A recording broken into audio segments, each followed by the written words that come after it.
안녕하세요. 정법은 정선호입니다. 오늘은 제 12강 대통령과 행정부 편입니다. 오늘의 학습 목표는요. 대통령 그리고 행정부의 역할을 이해하면 되는 겁니다. 즉 여러분들이 대통령의 역할과 행정부의 역할을 이해하고 대통령과 행정부를 구분해 놓은 연유를 할 수 있다면 오늘의 학습은 완벽하게 이해한 게 되는 거겠죠. 그러면 오늘 수업 시작에 앞서서 먼저 생각해 봅시다. 2020학년도 능주고 축제 운영 계획안을 결정하고자 학생회장, 입법위, 그리고 사법위가 토론을 한창 중입니다. 특히 이번 연도는 동아리별 활동을 추가하고자 의견이 분분한 상황이죠. 11강에서와 같은 상황인 겁니다. 하지만 질문이 달라요. 능주고에서 추진하는 축제 운영의 계획안의 결정을 학생 자치회장이 권한을 가지고 결정하죠. 임의 결정을 합니다. 자, 그런 이유가 무엇일까요? 오늘은 이 질문을 통해서 대통령의 역할을 인지하고 더불어 대통령이 소속되어 있는 행정부에 관해서 명확히 인지하는 것에 그 목적이 있습니다. 앞의 질문에 마저 답을 하고 갈게요. 다수 학생이 아닌 학생회장이 전권을 가지고 결정을 합니다. 그 이유는 무엇입니까? 그렇죠. 합의되지 않은 의견이 발생하였을 때 다수의 학생들의 상호 의견 충돌이 일어날 것이고 그러면 원활한 의사결정이 어렵겠죠. 그래서 효율성을 따지면서 가장 효율적인 의사결정을 하기 위해서 그 권한을 가진 사람을 결정하고 우리 학교는 그런 사람을 학생자치회장이라고 명명하는 것이죠. 대한민국에서도요, 이렇게 행정부에서 가장 높은 지위에 있는 사람을 명하고 있습니다. 무엇이라고요? 대통령이라고 부르고 있죠.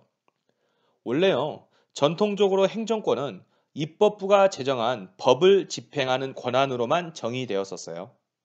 하지만 현재에 들어와서요, 국가가 질서 유지, 안전보장 등의 소극적인 기능을 더해서 경제개발, 복지제공 등과 같은 적극적인 기능까지 수행해야 되면서 행정 거대화 현상이 발생하게 되었고, 그래서 우리 대한민국 헌법은요, 이러한 행정권을 대통령을 수반하는 행정부라고 하는 곳에 부여하고 있는 겁니다. 그 행정부의 수반의 역할을 맡는 사람을 우리는 대통령이라고 부르게 되죠. 그래서 대통령의 지위는 우리 헌법에서요, 국가 원수와 행정부 수반의 지위를 겸하고 있다라고 이야기합니다. 앞에서 선생님이 이야기했던 서설과 같이 행정부의 수반이라고 하는 것은 입법, 사법, 행정의 부분에 있을 때 국가기관 중 행정부의 대표성을 띠고요. 거기에 더해서 대통령이라고 하는 국가 원수 지위도 가지고 있는데 이 국가 원수라고 하는 것은 대외적으로 국가를 대표하는 것을 말하죠. 헌법에서 대통령 선출은요, 선거의 4대 원칙인 보통, 평등, 직접, 비밀 원칙에 의거해서 유효 투표에 다수를 얻은 후보자가 당선되게 되어 있고요. 이건 우리가 차차 배우게 될 겁니다만 다수 대표제라고 합니다. 많은 표를 받은 사람이 당선이 되는 경우다. 그리고 두 번째로는 임기는 5년이고요. 중임할 수 없습니다. 단임제예요. 한 번 하면 끝입니다.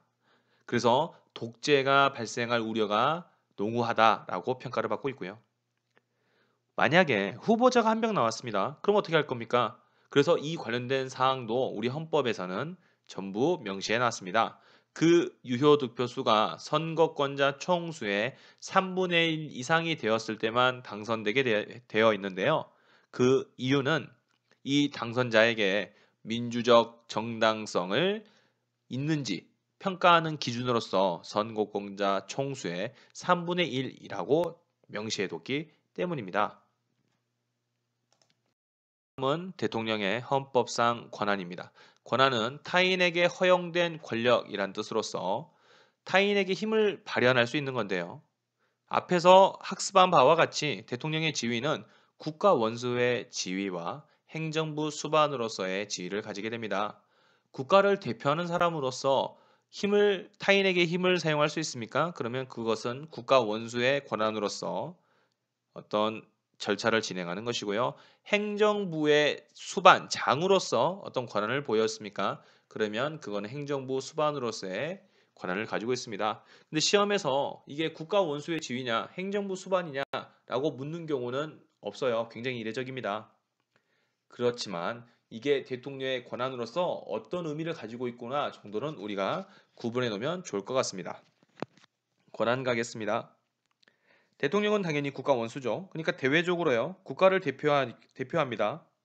그래서 국가 간의 어떤 약속, 조약을 체결할 수 있고요. 타인이 체결한 조약을 동의, 승인하는 절차인 비준할 수 있겠죠. 또는요. 외교사절을 신임할 수 있고요. 또는 그 사람을 받아줄 수 있고 혹은 우리가 그 사람을 보낼 수 있고요. 외국과의 관계에서 전쟁을 하는 걸 선전포고라고 합니다. 이 선전포고할 수 있고 그 선전포고를 보다 강화할 수도 있습니다. 또 대통령은 국가의 원수로서 국가의 안전을 보장하고 헌법을 수호하기 위해서 국가의 위기 시에 국가 긴급권을 발동할 수 있어요. 국가 긴급권이라고 하는 것은요. 긴급한 재정 상태를 악화가 됐거나 경제상에 문제가 있거나 혹은 어떤 행정 관련된 부분에 심각한 문제가 발생했을 때 그리고 전쟁이 날 수 있는 비상의 상황일 때 어떤 긴급권을 발동할 수 있습니다. 이 역시 국가 원수로서의 지위를 가지고 있는 거겠죠.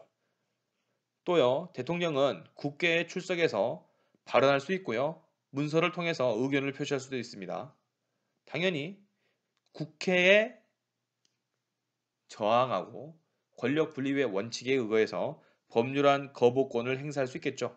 그럼 당연히 어떻게 되겠습니까? 국회에서는 그 법률안 거부권에 의해서 법률안 자체를 제의해야 되는 경우가 생기게 되는 겁니다. 또한 법률에서 정한 바에 의해서 사면할 수 있고요. 감형할 수 있고 복원할 수 있습니다. 어떤 사람을 죄를 용서해 줄 수 있고요. 줄여줄 수 있으며 그 사람의 다시 지위를 복귀시켜 줄 수 있다는 이야기입니다. 또 대통령은 국민투표를 요구할 수 있습니다. 이걸 국민투표 부의라고 하는데 두 가지의 경우가 있습니다. 헌법을 개정해야 되는 경우, 헌법 제130조에 의거해서 헌법을 개정해야 되는 경우에 국민투표를 붙여야 됩니다. 우리가 11강 국회를 통해서 배웠었는데요. 이런 경우를 레퍼렌덤이라고 이야기하고요. 이와는 별건으로 외교나 국방이나 통일이나 등 기타 국가의 위태로운 상황에 대해서 중요 정책을 결정해야 되는 경우는 이런 경우에 대통령의 책임에 의해서 국민투표에 붙일 수가 있습니다. 이런 경우를 플래비사이드라고 이야기를 하죠. 또 그 밖에요. 대법원장, 헌법재판소장 등 임명할 수도 있는데요. 이걸 헌법기관을 구성하는 권한이라고 합니다. 지금 선생님이 1번부터 6번까지 차례대로 이야기를 했는데 지금 나와 있는 경우들은 그렇죠. 국가 원수로서의 권한을 보여주고 있는 거죠. 자, 그러면 대통령의 행정부 수반으로서 권한은 무엇이 있습니까? 당연히 행정부를 지휘 감독해야 되겠죠. 그래서요. 국가 군대인 국군을 통수할 수 있어요. 공무원을 임명할 수 있고요. 또한 법률에서 구체적으로 범위가 결정이 된 경우에는 그 법률 집행에 필요한 사항에 관해서 대통령 명령도 발휘할 수 있는 겁니다. 권한은 굉장히 많았어요. 선생님이 지금 차례대로 설명을 해드렸지만 대다수는 국가 원수의 지위로서 발행한 경우가 정말 많아요. 여기서 가장 중요한 부분은요. 당연히 조약 체결 비준의 권한을 가지고 있다. 왜요? 국가 간의 약속을 통해서 이렇게 체결된 국가 조약은 법률의 효력을 갖게 됩니다. 또 두 번째죠. 미안합니다. 국회 의결된 법률에 대해서 제2요구, 즉 법률안 거부권을 사용할 수 있어요. 이건 전형적인 대통령제 정부 형태에서 발현되는 부분이죠. 법률안 제출권은요. 그렇죠. 의원 내각제에서 발현되는 전형적인 권한이었습니다. 마지막으로요. 국민투표에 붙이는 경우 두 가지가 있었죠. 헌법 개정안, 레퍼렌덤, 국가 중요 정책을 결정해야 되는 경우 플래비사이트 이 두 가지에 반드시 국민투표를 진행하게 되어 있는데 그 진행하고 안 하고의 여부를 대통령이 부의해야 되는 겁니다. 그리고 영상을 보지 않고 넘기는 경우가 많다 그래서 선생님이 중요라고 해놓지 않았지만 실제로 중요한 건 6번입니다. 헌법기관인 헌법재판소 그리고 대법원장 이런 헌법기관을 구성하는 권한은 실제로 입법, 사법, 행정 중에서 어느 사람에게 있어야 되느냐는 과거부터 쭉 논란이 되어 왔었습니다. 우리나라 대한민국 헌법에서는요, 이 헌법 기관 구성을 대통령에게도 권한을 부여를 해서 자연스럽게 진행이 되고 있는 부분이기 때문에 여러분들이 6번은 반드시 기억에 놓고 있어야 된다라고 선생님은 확신합니다. 자, 이번에 볼 것은요, 대통령의 국법상 행위입니다. 국가에서 정해진 법률에 의해서 어떤 행위를 해야 될 경우에는요, 반드시 문서로 하게 되어 있습니다. 그리고 그 이루어진 문서는요, 그 다음 행정부 차석인 국무총리, 그리고 관련된 장관들이 반드시 동의하는 서명을 하게 되어 있어요. 그것을 부서라고 합니다. 법령이나 대통령의 국가 업무에 관한 문서에 대해서 대통령이 서명을 하고 나지 않습니까? 그러면 그와 그 다음 차기권자인 국무총리, 그리고 관련된 국무위원인 장관들이 따라서 서명하게 되어 있습니다.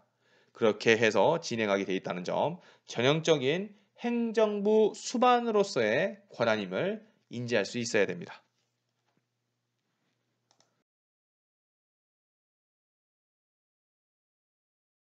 두 번째는 행정부입니다. 행정부의 구성과 권한에서 반드시 처음에 나와야 될 사람은 2인자인 국무총리입니다. 자, 국무총리는 대통령을 보좌하고 행정에 관해서 대통령의 명령을 받아서 행정각부를 통할하는 행정부의 2인자로서 당연히 위치를 가지고 있겠고요. 임명이 될 때는요, 당연히 대통령이 임명하지만 국회의 동의를 얻게 되어 있습니다. 내가 여러분들이라면 이 국무총리에서 반드시 동그라미 쳐놓을 것 같아요. 어디를요? 국회의 동의가 있어야지만 임명이 되는 거구나. 이렇게 말입니다. 두 번째 행정부 구성에서 중요한 것은 국무회의입니다. 국회처럼 시민민주주의 혹은 다수의 의견을 통해서 집단 지성을 발현하고자 행정부에서 이루어지고 있는 이 국무회의는요, 행정부의 중요한 정책을 심의하죠. 의장은 대통령이고 부의장은 국무총리고요. 국무위원은 15인에서 30인으로 구성이 됩니다. 이때 중요한 부분은 이 국무위원은 국무총리가 후보를 추천하고요, 대통령이 임명하게 되어 있습니다. 국무회의는 국정의 기본 계획 등 제89조의 헌법 제89조에 나열된 사항을 반드시 심의하게 되어 있습니다. 왜 그런 거냐면 대통령의 권한 행사를 하는 데 있어서 이 국무회의를 통해서 대통령의 독재를 방지하는 데 그 목적이 있는 것이죠.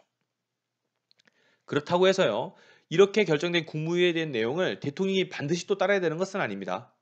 역으로 대통령이 무능력해질 수 있기 때문에 대통령이 이 국무회의에서 결정된 사항을 대해서 반드시 고수하고 지켜야 될 필요는 없지만 어느 정도 준용할 필요는 있습니다. 즉 그래서 구속력은 없다.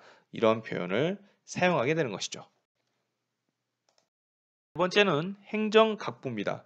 우리가 일반적으로 행정각부는 무슨 부, 무슨 부, 무슨 부 이렇게 용어로 부르고요. 거기에 대표를 장관이라는 용어를 사용합니다. 우리는 학교예요. 학교의 모든 교육을 결정하는, 우리 지금 코로나 사태로 인해서 계속 온라인 계약하고 현장 등교가 연기가 되고 있는데 이것을 총괄하는 부서는 교육부고요. 그 교육부의 최고의 수장은 우리가 장관이라는 용어를 사용하게 되는 겁니다. 행정각부의 역할을 보시면 장관을 중심으로 구체적인 행정사무를 집행하게 되어 있고요. 이런 내용들을 결정하는 회의를 앞에서 본 것과 같이 국무회의라고 합니다. 의장은 대통령, 부의장은 국무총리. 잘 기억해 주시기 바라고요. 자, 장관은요, 이 행정각부의 장으로서의 지위를 가지고 있는데 이 역시 국무총리가 추천을 합니다. 제청을 하면 국무위원 중에서, 즉 국무회의를 하고 있는 그 위원들 중에서 대통령이 임명하게 돼 있어요. 그렇게 결정된 장관은요, 각과 관련된 그 기관의 소관 사무를 집행하고 관련된 명령을 발할 수 있는 겁니다. 우리 교육부에서 교육부 현재 총리님이신 윤해 장관, 교육부 총리가 어떤 명령을 내리게 되면 우리가 교육부 총리령이라는 용어를 통해서 법률 미치죠. 법률은 대통령의 명령만 가질 수 있는 거니까 그 밑에의 효력을 갖게 된다라고 볼 수 있을 것 같아요. 마지막으로 우리 헌법은요, 감사원을 행정부에 넣어놨습니다. 자, 우리 헌법은 감사원을 헌법기관으로 규정을 하고 있음은 사실입니다. 하지만 감사원은 국가의 세입, 세출의 결산, 국가 및 법률에서 정한 단체의 회계 감사와 행정기관 및 공무원의 직무에 관한 감찰을 하고 있어요. 그래서 조직상으로는 대통령 속에 소속이 되어 있습니다만은 업무를 하는 거 보면은 독립된 행정부의 최고 감사기관입니다. 쉽게 이야기해서요. 어떤 행정부가 이루어지고 있는 일은 감사원이 감찰하고 감시하는 거죠. 여러분들 감사원의 역할을 우리가 법조문을 통해서 확인해 보시면 감시와 감찰로 되어 있어요. 이게 무엇을 의미하는지 여러분들 학습이 끝나고 한번 검색해 봤으면 좋겠습니다. 명심하세요. 조직상으로는 대통령에 소속이 되어 있습니다. 하지만 업무상으로는 독립이 되어 있다는 점. 다시 조직상은 소속이 되어 있지만 업무상은 독립되어 있는 이런 특이한 위치, 특별한 지위에 있는 기관을 감사원이라고 부른다. 혹시 여러분들이 감사원의 권한과 지위를 확인하고 싶다면 헌법 제97조와 98조, 99조 그리고 마지막으로 100조까지 한번 확인해 봅시다. 다음으로 준비한 것은 현 대한민국 정부의 조직도입니다. 현재 대한민국 정부는요, 18개 부처, 5개의 처, 17개의 청, 그 외 52개로 구성이 되어 있습니다. 동그라미 쳐진 걸 보시면 대통령 계시고요. 그 밑으로 부처들이 나와 있는데 감사원 앞에서 배웠죠. 조직상으로는 대통령이 소속되어 있음이 맞습니다만 업무상으로는 독립이 되어 있다. 그리고 두 번째 국무총리 보이시고요. 나머지 부서들이 보입니다. 쭉 한 줄로 나와 있는 부서들이 보이는데 이 부 같은 경우는 당연히 그렇죠. 국무회의에 들어가는 국무위원 중에서 국무총리 제청으로 대통령이 임명하는 경우였고요. 잘 기억해 놓으시길 바라고요. 나머지 아하 이런 것들이 있구나 라고 하는 거 한번 쭉 훑고 가겠습니다. 잘 확인해 보도록 합시다. 수업만 듣고 있다 보니까 지루할 것 같아서 선생님이 하나 준비해 봤습니다. 대통령의 주요 업무 중에서요. 여러분들 국회의 동의 절차를 거쳐야 하는 것들이 있어요. 잘 찾아보시면 좋은데 선생님이 앞에 내용 중에서 하나는 이야기를 했었어요. 근데 그거 말고도 또 국회의 동의를 통해서만 대통령이 어떤 권한을 발현할 수 있는 경우들이 있거든요. 그것을 찾아보는 것이 여러분들의 학습 과제로 내주려고 합니다. 먼저 정선호구가 답변하게 해보겠습니다. 대통령의 주요 업무 중에서 국회 동의 절차를 거쳐야 되는 것은 앞에서 띵띵띵 봤었죠. 정세균 총리 임명 동의안을 국회 본회의에 통과되었다. 즉 국회가 동의를 해 주어야지 진행이 된다. 라고 하는 부분들. 그래서 정답 국무총리 임명. 이 부분은 선생님 앞에서 나와 있었던 학습 개념이기 때문에 이야기를 해봤고요. 이와 별건으로 권한들이 쭉쭉쭉쭉 나열되어 있었어요. 대다수 배웠던 것들은 국가 원수의 지휘로서를 배웠고요. 행정부 수반으로서는 국법상 행위나 나머지 공무원 임명 등 몇 가지를 봤었는데 그들 중에서도 국회의 동의를 거쳐야지만 되는 경우가 있다고 합니다. 한번 찾아봐서 여러분들 설문지에 작성해서 꼭 과제 제출 완료해 주시기 바랍니다. 오늘은요 대통령의 헌법상의 지위, 권한, 그 다음에 국법상 행위 받고요. 행정부 구성에 관한 권한 봤었습니다. 첫 번째 국무총리 봤고요. 두 번째 국무회의 봤었고 세 번째 행정각부 마지막으로 감사원까지 봤었습니다. 자, 공식 질문 하나 드리고 갈게요. 앞에서 우리가 대한민국 정부 조직도를 통해서 18개 부처 관련해서 52개의 부서가 있다는 것을 확인했습니다. 여러분들이 정치화법을 배워서 나중에 행정고시를 합격해서 여러분들이 사무관으로서 굉장한 대한민국의 엘리트로서 근무를 할 수 있다면 어느 부서에서 근무하고 싶은지 하나의 기관을 선택해 보시고요. 그 기관에서 어떤 업무들을 하고 있으며 그 중에서 나는 무슨 업무를 하고 싶은지까지 답변을 한번 작성해 봤으면 좋겠어요. 연유는 우리가 이루고자 하는 목표가 보다 현실적일 때 여러분들이 보다 세밀하게 준비할 수 있게 되고요. 여러분들이 아무리 힘들어도 그런 모습들을 상상해 가면서 더욱더 멋진 사람으로서 성장할 수 있다고 선생님은 확신합니다. 지금 선생님 입장에서는요. 교육부 굉장히 매력적으로 느껴지겠죠. 그래서 그 교육부에 사무관으로 내가 업무를 하고 있다고 생각을 해보고 그러면 그 사무관들이 무슨 업무를 하는지 한번 찾아볼 것 같아요.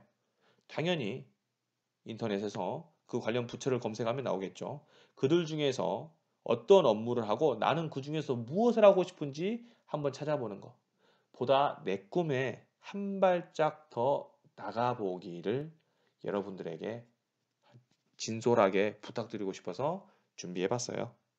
반드시 일종의 숙제라고 생각하지 마시고요. 나의 진로에 대해서 보다 명확하게 하는 기회, 여러분들의 진로를 실현하고자 하는 정당성을 갖추게 되는 기회라고 생각하시고 꼭 조사해 주십시오.